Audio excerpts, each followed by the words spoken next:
13 व्रत से संबंधित है, तो हम व्रत से संबंधित परिभाषाएं सीखेंगे और उनके नियम आप लिखेंगे। मैं बोलूंगा और आप उसको पॉज कर करके देख करके लिखेंगे। तो व्रत से संबंधित बहुत सारी समस्याएं जो होगी उनको हम दूर कर सकते हैं। तो पहला पॉइंट याद करो, व्रत किसे कहते हैं। तो बिंदुपत वाली परिभाषा याद कीजिए, जब किसी बिंदु से समान दूरी पर रहने वाले बिंदुओं का बिंदुपत खींचा जाता है तो उसे व्रत कहते हैं। ये व्रत हो गया, ये परिभाषा लिख देंगे।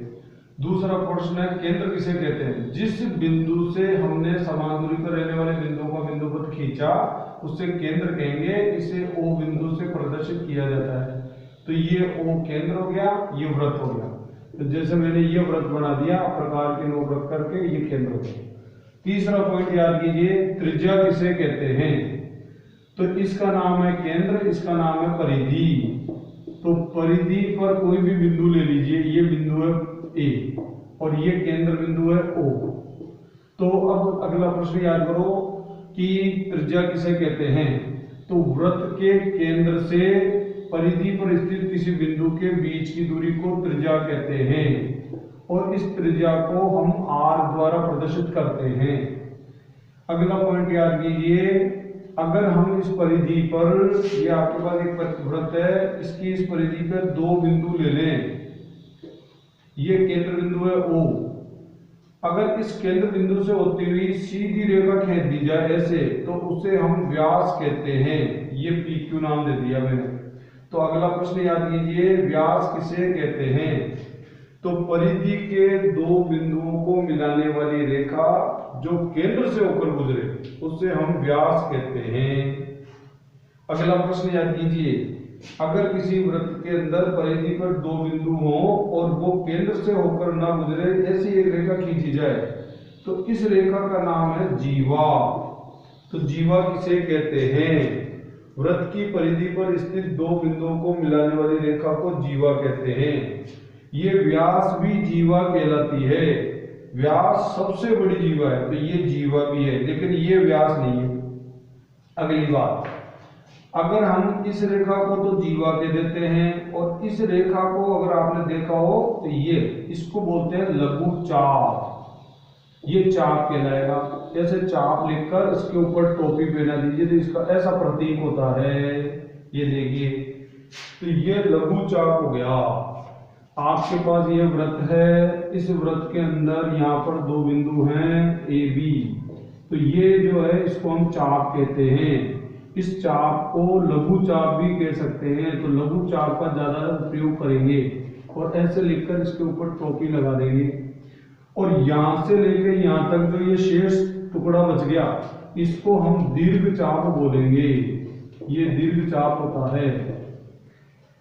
तो इस दीर्घ चाप की लंबाई ज्यादा होती है, इसलिए हम इसको दीर्घ चाप कहते हैं।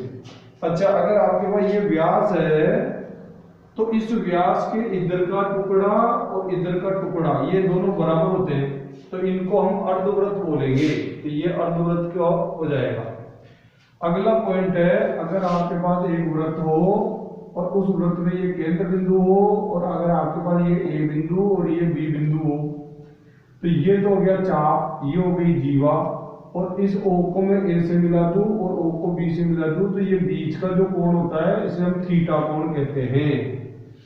और ये जो पूरा हिस्सा आप देख रहे हैं इसे हम त्रिज्य खंड बोलेंगे या लघु त्रिज्य खंड बोलेंगे।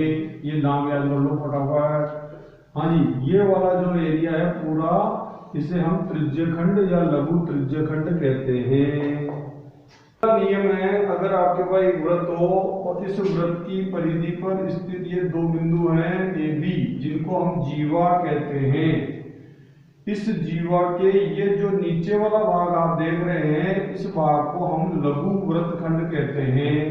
तो इसका भी नाम याद कर लो, लघु वृत्तखंड। पहले आपने त्रिज्य खंड पढ़ा था, अब नाम चेंज हो गया है, इसका नाम है लघु वृत्तखंड। और इसको O को A से मिला दे, O को B से मिला दे, तो ये इनके बीच में जो कोण बनता है इस कोण को हम थीटा कोण कहते हैं। तो याद रखना ये कोण चाहिएगा। अच्छा, इस लाइन से ऊपर की ओर ये जो पूरा हिस्सा बच गया इसको हम दीर्घ वृत्तखंड कहते हैं। तो ये दीर्घ वृत्तखंड कहलाएगा। नाम याद कर लेना तुरंत। उसके बाद अगला नियम याद करेंगे, एक वृत्त हो और इस वृत्त में अगर एक बिंदु हो O और ये एक जीवा है AB और उसी नाप की एक जीवा यहाँ पर है CD, अगर दो जीवाएं समान हो तो उनके द्वारा इस केंद्र पे जो कोण बनाया जाता है वो समान होता है। तो ये कोण थीटा और C को O से मिलाओ और O को भी D से मिलाओ तो ये कोण आपस में बराबर होता है। तो अगला नियम लिखेंगे, समान जीवाएं केंद्र पर समान कोण अंतरित करती है, अर्थात ये कोण 60 डिग्री का है तो ये कोण भी 60 का होगा। अगला नियम याद करेंगे, ये एक वृत्त है और ये एक जीवा है AB और ये केंद्र बिंदु है O, तो O से अगर मैं लंब डाल दूं OM तो ये टुकड़ा AM BM के बराबर होगा। अर्थात याद करेंगे, ये नियम लिखेंगे, किसी वृत्त के केंद्र से जीवा पर डाला गया लंब जीवा को समद्विभाजित करता है, अर्थात AM टुकड़ा बराबर होता है BM टुकड़ा। इसका उल्टा नियम लिखेंगे, किसी वृत्त की जीवा को यदि मध्य बिंदु से मिला दिया जाए या अर्थात AM टुकड़ा BM टुकड़े के बराबर हो तो वह समकोण बनाता है, अर्थात ये कोण इस कोण के बराबर होगा, 90-90 डिग्री कोण होंगे। कोण AMO बराबर होगा कोण BMO बराबर होगा 90 डिग्री के। अच्छा था, ऐसे ही ये AM अगर 10 सेमी की है तो BM भी 10 सेमी की होगी। अगला नियम याद करेंगे, अगर मैं O को A से मिला दूं तो ये त्रिज्या कहलाएगी, ये OA त्रिज्या हो गई। ऐसे ही ये OB त्रिज्या भी बराबर होगी, क्योंकि ये देखिए ध्यान से, ये OB भी त्रिज्या है OA भी त्रिज्या है, तो OA बराबर होती है OB। अगला नियम याद करेंगे, अगर आप इस त्रिभुज AOM को देखते हैं, त्रिभुज AOM को, तो अब इसमें बोधायन प्रमेय का प्रयोग किया जा सकता है। 90 डिग्री के सामने वाली भुजा OA तो हो गई कर्ण, या 90 डिग्री के सामने वाली भुजा ये जो त्रिज्या दिख रही है ये कर्ण हो गई, तो कोई सा भी त्रिभुज उठा लो। अब त्रिभुज AOM, ये जो है OM है वो हो गया लंब और AM जो है वो हो गया आधार। अर्थात अगर आपको एक भुजा ये दे दी जाए, एक भुजा ये दे दी जाए तो आप त्रिज्या ज्ञात कर सकते हैं और सूत्र का उपयोग करेंगे बोधायन प्रमेय। बोधायन प्रमेय आप सभी ने पढ़ रखी है, कर्ण का स्क्वायर बराबर लंब का स्क्वायर प्लस आधार का स्क्वायर, ये सूत्र लगा देंगे। तो कभी अगर आपके पास ऐसा सवाल आ जाए जिसमें ये भुजा या ये भुजा या ये भुजा इनमें से कोई पूछ ले, इससे 3 सूत्र बना लेंगे। जैसे दूसरा सूत्र हो गया लंब का स्क्वायर ज्ञात करना है तो सूत्र बनाएंगे कर्ण का स्क्वायर माइनस आधार का स्क्वायर, और तीसरा आधार का स्क्वायर यदि आपको ज्ञात करना है तो सूत्र बन जाएगा कर्ण का स्क्वायर माइनस लंब का स्क्वायर। इस प्रकार हम 3 सूत्रों का उपयोग कर सकते हैं। अगला नियम जो है वो और इसके आगे की ओर हो सकता है।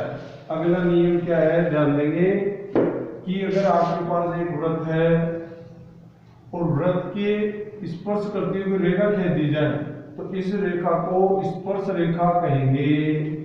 अगला नियम याद कीजिए, वृत्त की स्पर्श रेखा किसे कहते हैं, तो ये वृत्त है COR और इसका बिंदु यहाँ पर P से एक रेखा स्पर्श करती हुई जा रही है तो ये AB स्पर्श रेखा कहलाएगी। तो अगला नियम याद करेंगे, अगर इस केंद्र को इस बिंदु से मिला दिया जाए P से तो वह हमेशा समकोण बनाती है।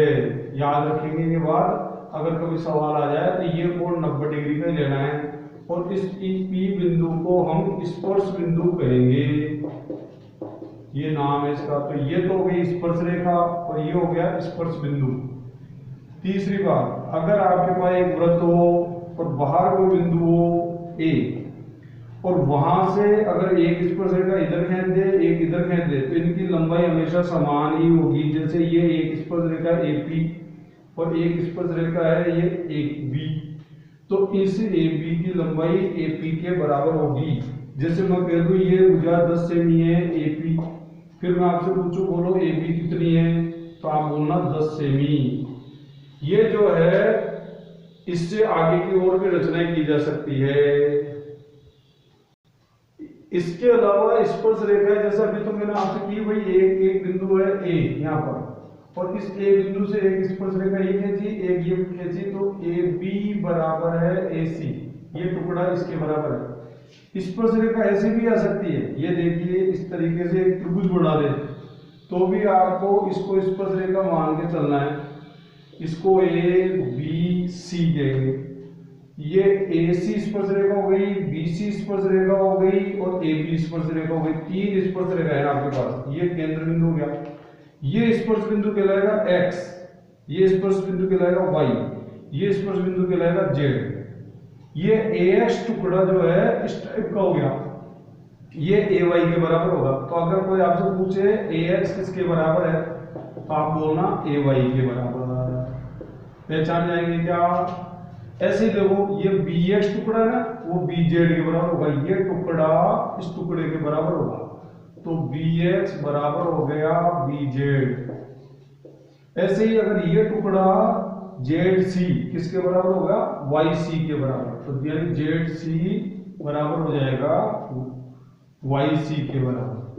तो ये ध्यान रखना। जैसे मैं आपको कह दूं ये टुकड़ा 6 सेमी है और ये भुजा 7 सेमी है और ये भुजा 9 सेमी है, तो त्रिभुज का परिमाप ज्ञात करो। तो आप सोचना ये 9 सेमी है तो ये भी 9 हो गया, ये 6 सेमी है तो ये भी 6 सेमी हो गया, और ये 7 सेमी है तो ये भी 7 सेमी हो गया। अब 7 को 9 को 9 को 6 को 6 को 7 को परस्पर जोड़ देना, तो आपको इस त्रिभुज का परिमाप पता पड़ जाएगा। इस वृत्त के चारों तरफ चतुर्भुज भी आ सकता है। देखिए साहब, ये चतुर्भुज बना दिया मैंने। अब सोचिए कौन सा टुकड़ा किसके बराबर है।